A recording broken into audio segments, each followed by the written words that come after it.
शेर के मां दुर्गा का वाहन बनने की कहानी तब शुरू होती है जब देवी पार्वती घोर तपस्या करके भगवान शिव को पति के रूप में पाने की कोशिश कर रही थी। सालों तक तप करने के बाद माता पार्वती को भोले भंडारी अपनी पत्नी के रूप में अपना लेते हैं। इसी बीच तपस्या की वजह से मां पार्वती का रंग काफी काला पड़ गया था। एक दिन ऐसे ही बातचीत के दौरान भगवान शिव मां पार्वती को काली कह देते हैं। यह बात उन्हें पसंद नहीं आती। वो नाराज होकर दोबारा तप करने के लिए चली जाती हैं। एक दिन बाद घूमते घूमते एक शेर घोर तप कर रही मां पार्वती के पास पहुंचा। उन्हें खाने की इच्छा से वो वहां घूमता रहा। मां को तप में लीन देखकर शेर भी वहीं इंतजार करता रहा। देवी का इंतजार करते करते सालों बीत गए। शेर मां पार्वती के तेज की वजह से उनके पास नहीं पहुंच पाता था। कोशिश करता और असफलता हाथ लगने पर दोबारा लौटकर कोने में बैठ जाता। होते होते कई साल बीत गए।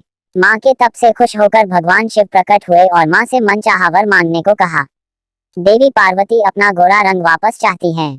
भगवान ने आशीर्वाद दिया और वहां से चले गए। वरदान मिलते ही मां पार्वती नहाने के लिए चली गईं।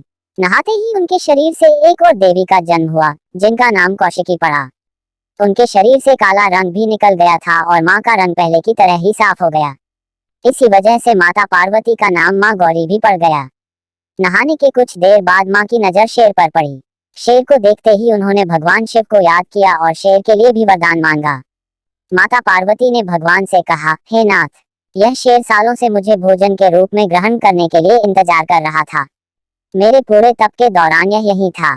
जितना तप मैंने किया है उतनी ही तपस्या इसने भी की है। इसी वजह से अब वरदान के रूप में इस शेर को मेरी सवारी बना दीजिए। भगवान ने प्रसन्न होकर माता की बात मान ली और शेर को उनकी सवारी बना दिया। आशीर्वाद मिलने के बाद माता शेर पर सवार हो गईं और तभी से उनका नाम मां शेरावाली और दुर्गा पड़ गया।